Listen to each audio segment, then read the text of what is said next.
right, and live from the Kenyan capital, Nairobi, you're just in time for the Ebrutv Primetime News on this 14th day of March 2023. And among our top stories tonight: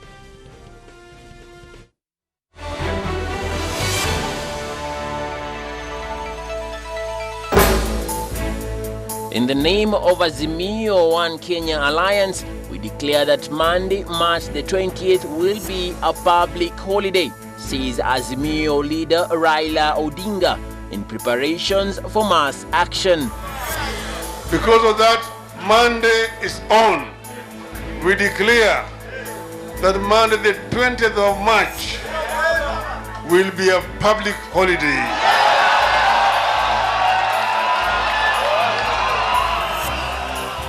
A major boost for the merger calls within the Kenya Kwanza Alliance as 6 affiliate parties fold to join the United Democratic Alliance. Leadership present with us today has seen fit to join the UDA party. With me here are great leaders from the Luo Nyanza who have willingly decided to change the tune of the political music.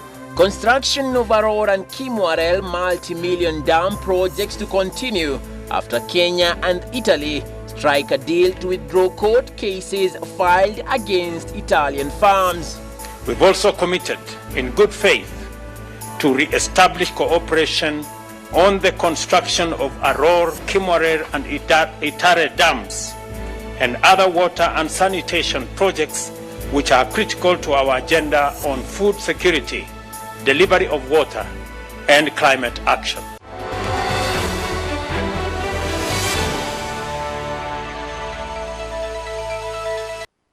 A warm welcome to the broadcast. My name is Emmanuel Kutosi, and also allow me to extend the invite for you to join us on our social media handles. We are at Ebrutv Kenya across all social media platforms, and you can reach yours truly at _Emmanuel Kutosi. Now, 6 constituent parties of the Kenya Kwanza Alliance have accepted to dissolve and join the United Democratic Alliance UDA, following the Secretary General Cleophas Malala's call to fold their parties. In a statement, the parties, including Umoja na Maendeleo Party, Farmers Party, Chama cha Mashinani, National Agenda Party, Chama cha Kazi, Kimani, and Economic Freedom Party, noted the move as a bid to present a unified front for the 2027 general elections. The governors first. The Secretary General of UDA, Cleophas Malala, after being appointed to the post, he has started to lead the direction expected to show by his superiors. The 6 parties that joined UDA today include Umoja na Maendeleo Party, Farmers Party, Chama cha Kazi, Chama cha Mashinani Party, National Agenda Party of Kenya, and Economic Freedom Party. The leadership present with us today has seen fit to join the UDA party. With me here are great leaders from the Luo Nyanza who have willingly decided to change the tune of the political music. One day after President William Ruto met leaders from the Luo Nyanza, these leaders opted to officially join the UDA party. This decision was reached through discussions and consensus. To our competitor parties and coalition, though many lessons abide on running political parties, one lesson to learn from our party today is that unity can be achieved without coercion, manipulation, intimidation, and threats.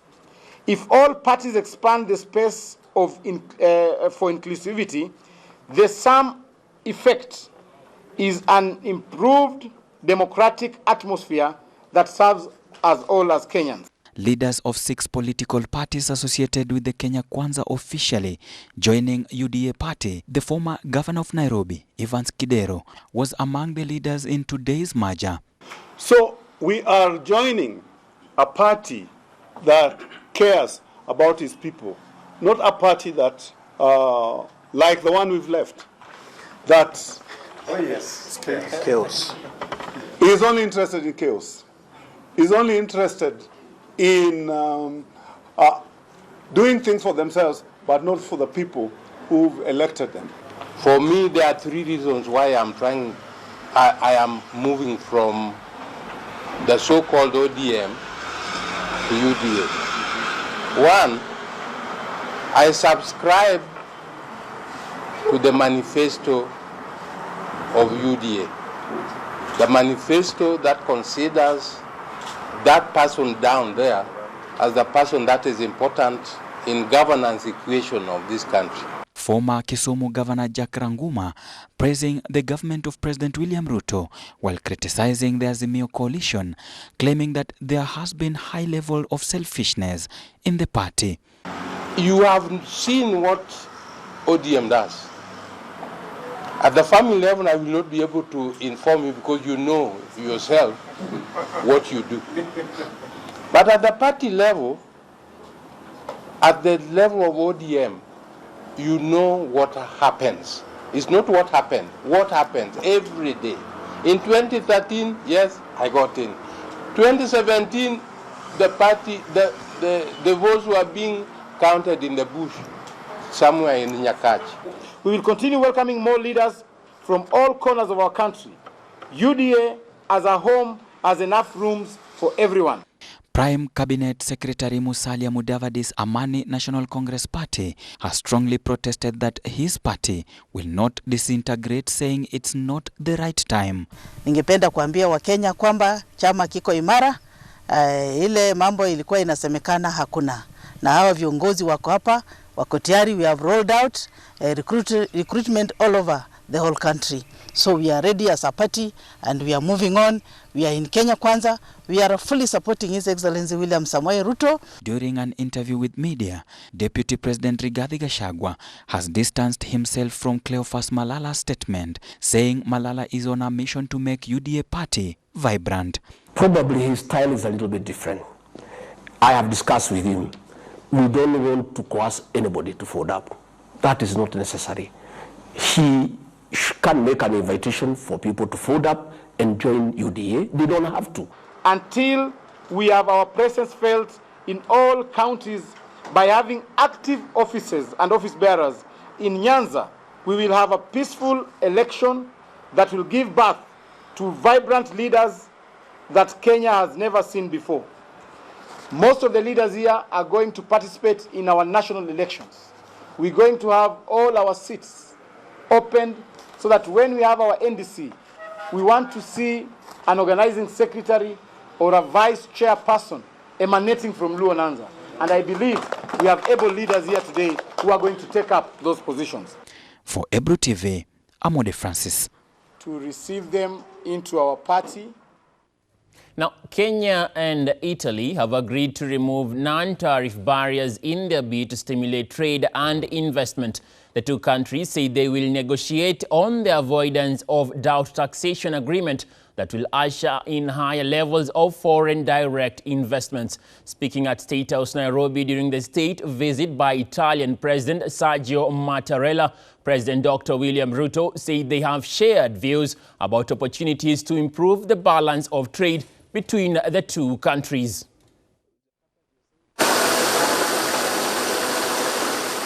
Kenya and Italy have vowed to continue with their diplomatic relations and create a conducive environment for business that will be of mutual help to both countries.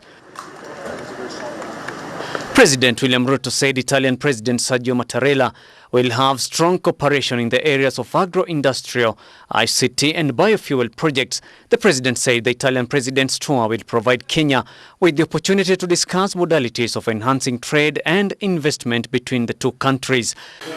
The strengthening of our relations was something we discussed during our meeting this morning, and we are very much on the same page in terms of our intentions and in terms of the way forward. I'm also very happy to underscore Italy's contribution to a number of Kenyan startups. We have just concluded a highly successful bilateral engagement in which we held productive discussions and agreed to consolidate and advance the good relations between our two countries. The two leaders witnessed the signing of two agreements, two MOUs and a joint declaration to provide a framework for the advancement of bilateral cooperation in different fields. I am delighted to announce that the President of Italy, President Mattarella, and I witnessed the signing of two agreements, two MOUs, and a joint declaration to provide a framework for advancement of bilateral cooperation in different fields. We have signed an MOU through which our two countries shall cooperate in the fields of health towards the realization of universal health coverage and improved pharmaceutical production.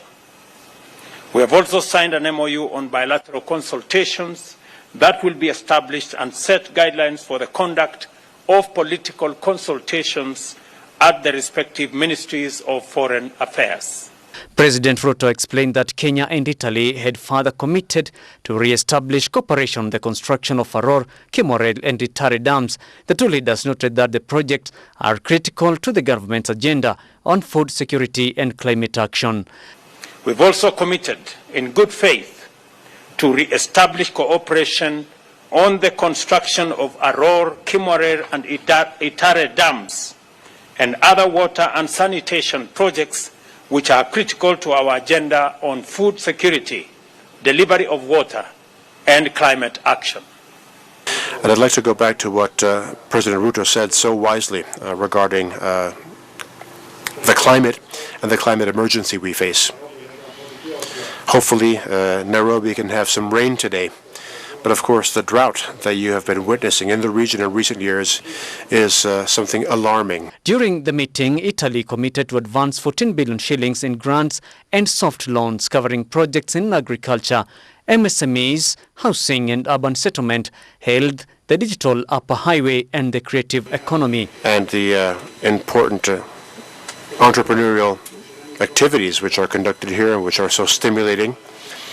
We also discussed the importance of cultural cooperation. This is something President Ruto and I discussed at length.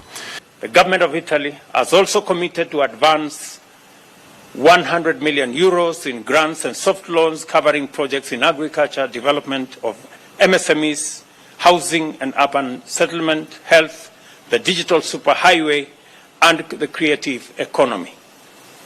This will be done through the Kenya-Italy multi-annual 5-year cooperation strategy on sustainable development.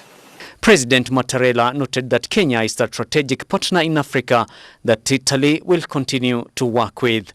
Kind Stefano, Ebrutv. Now, the Senate Committee on Public Investments and Special Funds has recommended for the county government of Kericho to do a complete overhaul of human resource in the management of the Kericho Water and Sewerage Company, Kiwasco. This follows what the Senate Committee identified as mismanagement, leading to the water company making losses. Company is.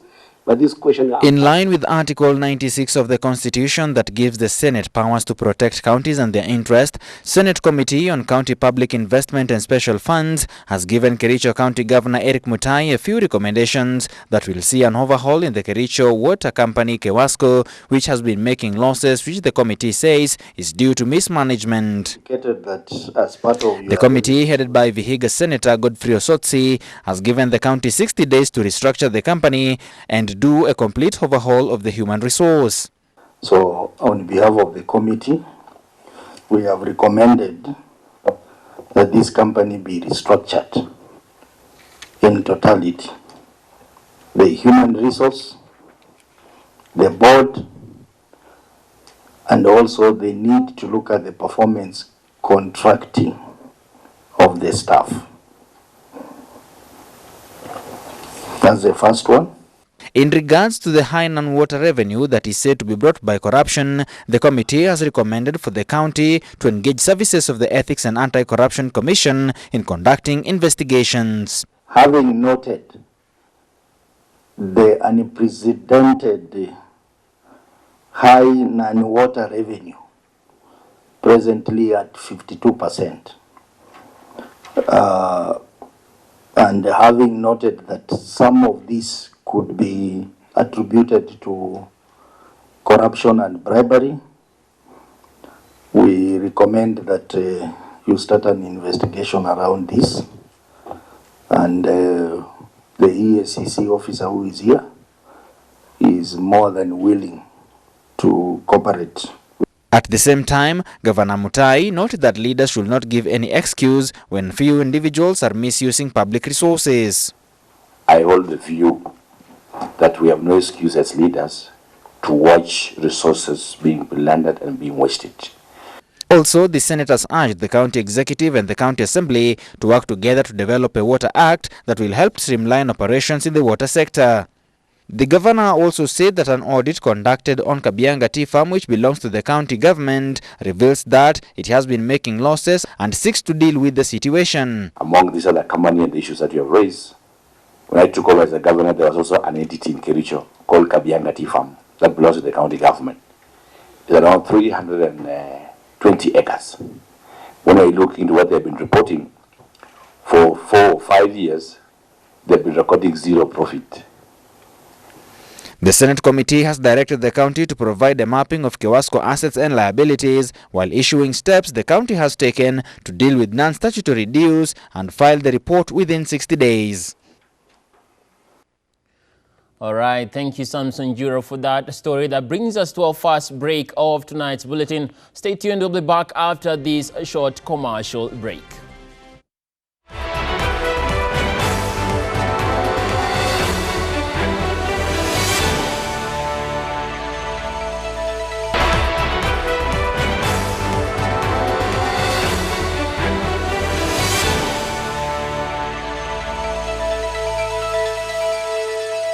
Welcome back and thank you for keeping it Ebrutv. Now to matters politics, where Azimio la Umoja One Kenya leader Raila Amolo Odinga has declared Monday, the 20th, a public holiday to allow Kenyans to participate in mass actions. Addressing a political rally in Siaya County, the former Prime Minister stated that the holiday would allow Azimio supporters who normally go to work to join the protests. Weka mikono miwili kwenye watu. Siaya County in Nyanza region. Tuende kazi Otieno Loka. Azimio leader Raila Odinga today stormed in his backyard in his quest to pile pressure on President William Ruto's administration. This was the 5th rally since Azimio leader Raila Odinga announced mass action that will culminate in Nairobi. Amenena na akinena yetu ni kutenda. Hii mambo ilianza ile siku Ruto na serikali yake bandia waliiba kura zetu. Kwa hivyo tunawaomba na tunashukuru. Tumetembea Kenya hii, tunawashukuru askari polisi. Hakuna pahali tumeona wakisukuma wa Kenya. Hizi mikutano raia ndio wanaweka security, kuingia unaigizwa na raia, kutolewa unatolewa na raia. Wewe askari car station. Car station vile umezoea. Wacha wa Kenya wafanye mambo yao.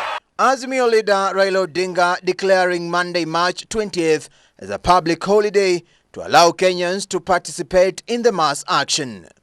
And I've also said that we don't want any kind of handshake. The people of Kenya, Kwekwisha, have all the time said, oh, Baba wants handshake. That's why he's doing this. We are not doing this because of handshake. We are doing this because it is the right thing to do, the only alternative we have to be able to get our rights back. Because of that, Monday is on. Sisi si watu wa fujo. Sisi ni watu wa kufuata haki. Sisi ni watu wa amani. Tutaenda vile katiba imeturuhusu kwenda kwa njia ya amani. We declare that Monday the 20th of March will be a public holiday.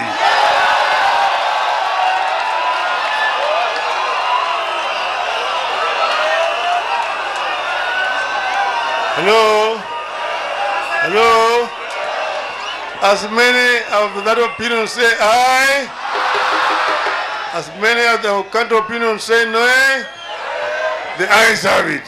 Odinga further revealed that religious leaders had appealed to him to postpone the protest, a move that he stated the coalition will not allow. Today, a group of the clergy through the NCCK have appealed to me to postpone the Monday protest march.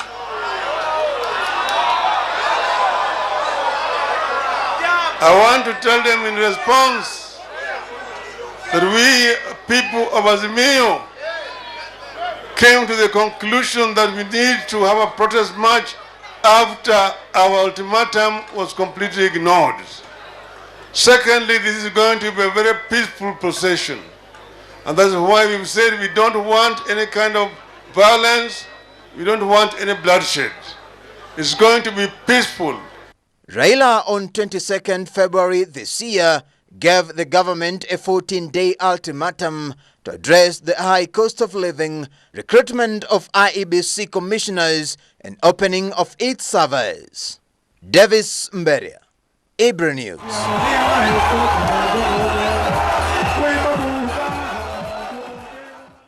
Now, the National Council of Churches of Kenya, NCCK, has called for dialogue between the government and the opposition. According to the council, this would ensure focus on the interest of all Kenyans, and also it has urged the opposition leader, Raila Amolo Odinga, to reconsider his mass action plan.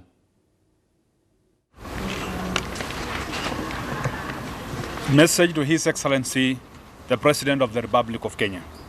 Your Excellency, Dr. William Samoei Ruto, we commend you for the leadership you have provided to the country since assuming office.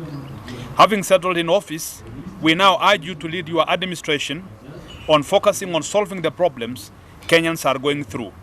The nation is depending on you to give forward-looking rather than reverse-heading leadership. But we encourage the opposition to become a bastion of proposing viable solutions to ameliorate the immense suffering Kenyans are experiencing. In this regard, we urge the opposition to reconsider the proposed mass action program and instead embrace dialogue and other peaceful approaches that do not threaten the lives and livelihoods of Kenyans. Let us remain committed to the national cohesion and peaceful coexistence.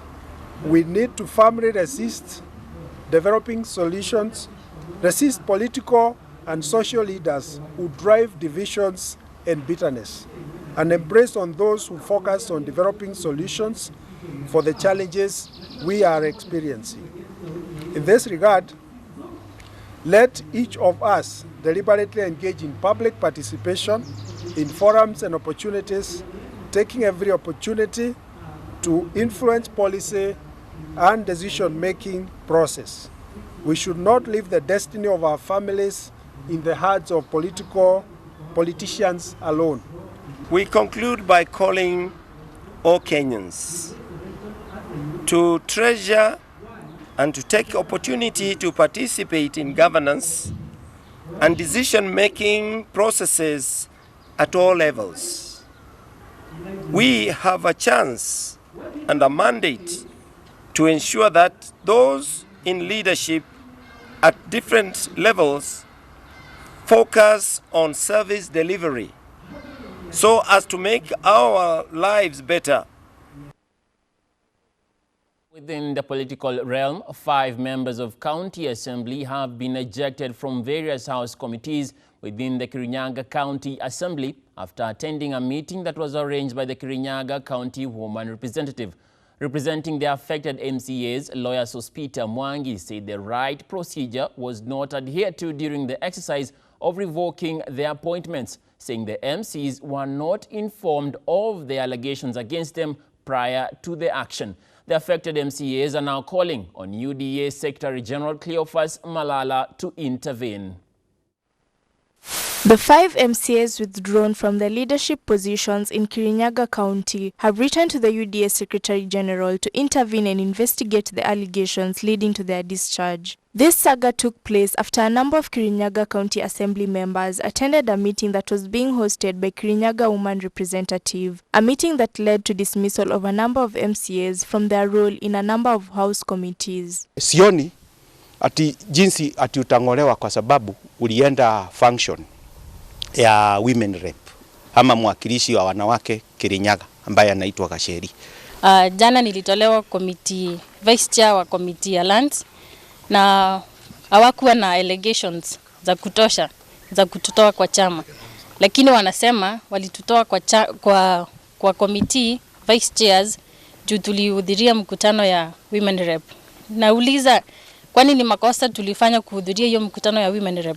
The affected MCAs claim they were showing support to the woman representative as a leader in Kirinyaga County, saying it was also a way of encouraging other women to take up leadership positions. Jana niliitwa nikaambiwa ati kamati inataka kuningoa kwa hiyo position ya vice chair. Jana members hawakuhudhuria na nimewaambia na nilisema hata jana, mimi peke yangu ndiye nakuanga kwa kamati mapema, ndiye sikosangi kwa kamati. Jana hawakufika na ati na wanakuja kuningoa. Sisi tukiwa wanaume na huyu mama tukiwa hapa, tunajitahidi tunaenda kusupport women rep kwa ile program alikuwa nayo. Sasa hata kama unajiita advocate wa masuala ya women na wewe ni mama na hata uendi kuchangamka na wamama wengine ama ushiki women rep program zake mkono, basi hapo hii assembly tuko na shida. Their lawyer Sospita Mwangi said justice was not served to the affected MCAs, saying they were not offered fair hearing. The allegations, as we stand here today, we've not received neither any allegation. I want to say today we have come to an end of one of the most embarrassing and fourth process that was happening in the assembly, which is unprocedural, irregular and illegal, and being propelled by people who came and found us in the UDA party. Or they have sat as an accuser, still sat as a complainant. Do you expect to be heard? Do you expect a fair hearing? Na tunauliza chama ya UDA leadership, tukianzia na president wetu na deputy president, waingililia hii maneno kwa sababu kuna watu wanafinyiliwa kwa hii assembly. The MCAs who included Moses Migwe, Daisy Githinji, Caroline Murithi, David Kinywa and David Mathenge are now calling on UDA Secretary General Cleophas Malala to intervene. Mariam Bashir reporting for Ebrutv. This is a galaxy of able leaders, and I would like just to mention them. Thank you, Mariam Bashir, for that report on those members of the County Assembly who are concerned and are raising their plea up the party chain. And that story brings us to our second break right here on the Ebru Primetime News. We'll be back with more stories just for you. See you on the other side.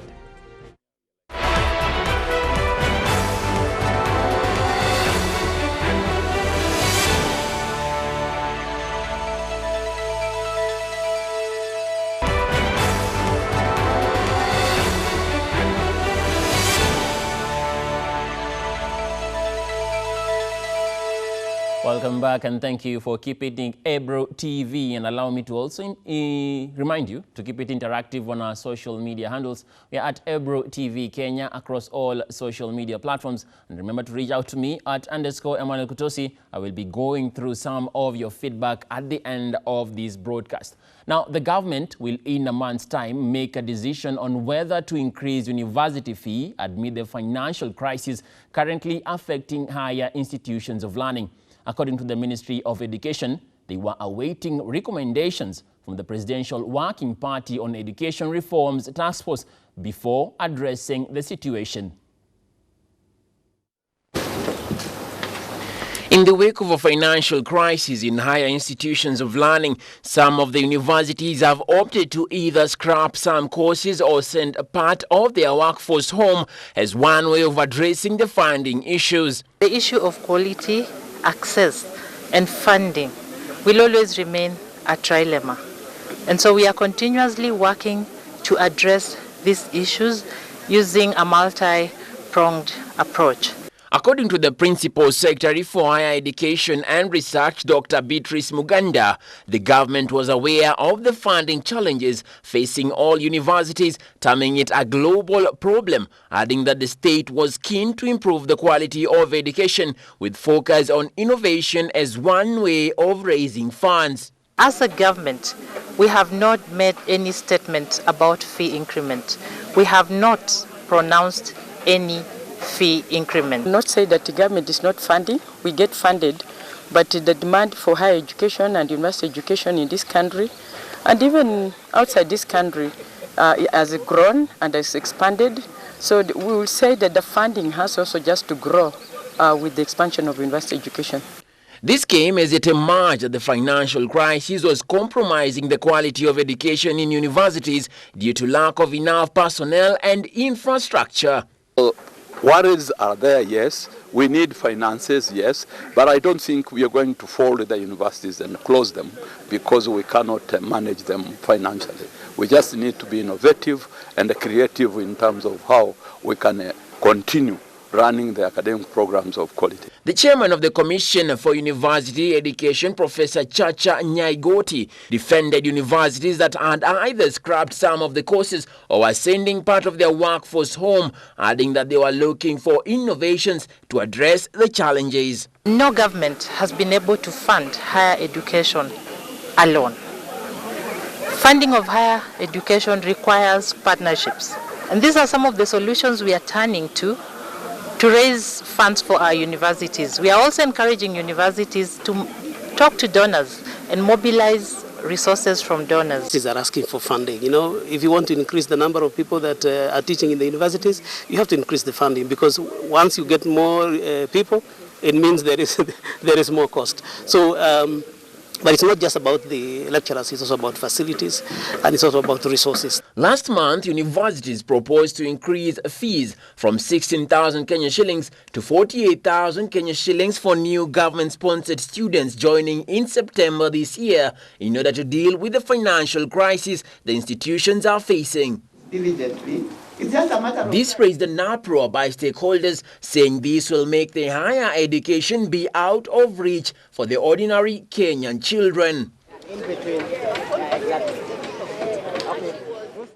Now, Kelvin Kiptanui, a Form 1 student from Chemase High School who died after allegedly being caned, was buried today in Chemase village, Tinderet sub-county, Nandi County. The family is still waiting for the result of the investigation done as to the cause of his death last week. It's the last journey for Kevin Kiptanui at his home in Chepkemeli, Nandi County, where relatives and friends gathered to give him their last respect. However, the family and leaders present are crying for justice due to the controversy surrounding his death. Sema Kevin anemia, alikuwa na anemia. Na tayari wao walikuwa wamekata sehemu yake kudrain hiyo damu kwa mwili. Tuliuliza hii mkato ilikuwa ya nini? Akasema ilikuwa mkato ya kutoa maji kwa mwili. Na sijui kama hata kama si mimi daktari, hakuna mahali, hakuna mzizi ya maji kwa mwili ya mtu. Tuliamua kushika Kelvin kwa sababu hata tuliona hapo ukweli hakuna hapo. Tukaamua hata tukifanya nini,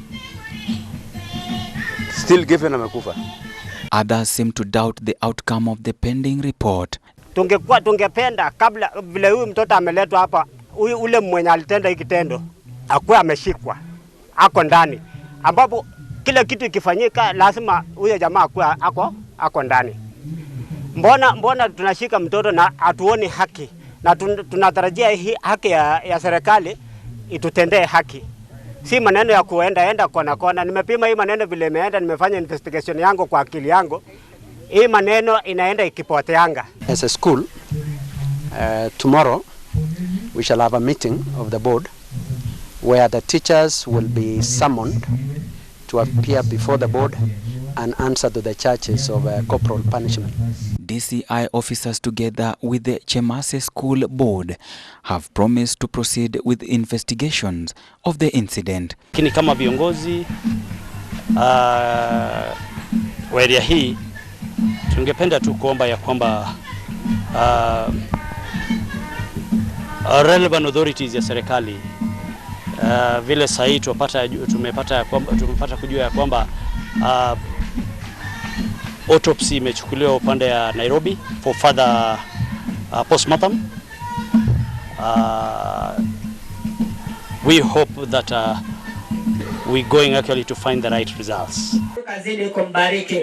Chemase School was closed 2 weeks ago to prevent violence following Kevin's death. It's alleged that Kevin was severely punished by 2 teachers for cheating during physics exam at Chemase High School, Tinderet Sub-County. Kevin Kiptanui, a Form 1 student in Nandi County, was reported to have died on Friday evening, March 3rd of 2023, while in a medical center after complaining of chest pain. For Ebrutv, Amode Francis.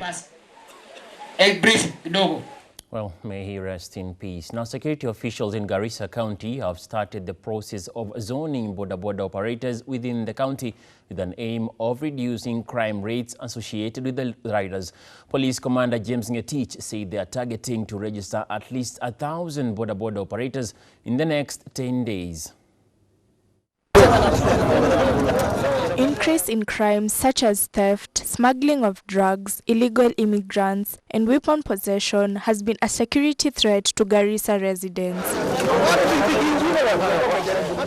The rise of such incidents in Garissa County being linked to border operators, where the county government has intervened by conducting a registration of the riders.